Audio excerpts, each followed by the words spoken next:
So this is going to be just a quick unboxing of this LED ceiling lamps that I purchased recently through Amazon.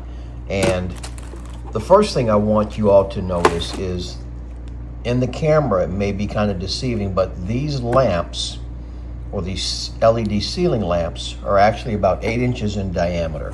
Now you get a set of 3, as you can see here, that comes in the kit, and I'll make sure I link it down below for you. But let me just talk a little bit about this. So LEDs are very, very popular now. They don't use as much power and they last longer. You're not constantly changing bulbs and things of that nature like you used to have to do with the incandescent light bulbs. So on the back, you have this mounting plate here. All this thing does is lock and twist out. This is what you would actually mount to your ceiling with the screws provided. Each lamp has its own set of screws and wire nuts. Inside here, super simple, you have your 2 wires that you're going to connect to what's coming out of your ceiling. And those of you that aren't familiar, white will go to white and black will go to black when you're matching your wires up in the ceiling. And if you're not comfortable with electrical, just hire a professional. But the black is usually going to be your power, and this is going to be your neutral, where the power returns back to the circuit box.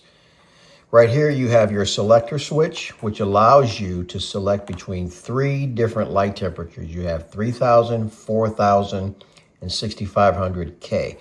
6500 would be your brightest, 3000 would be your dimmest. So in our case, I know you guys don't care about what we're doing with them, but in the garage we are kind of redoing the attached garage at our home here, and the lights that are there currently are kind of a dim yellow, and I wanted to upgrade them to make it brighter in the garage.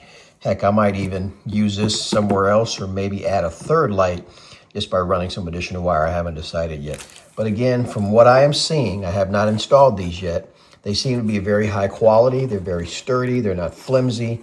They seem to be good quality. So once I get these installed, I will come back and do an update video to show you exactly how well they work and how they look. And again, I'll make sure I link this down below for you.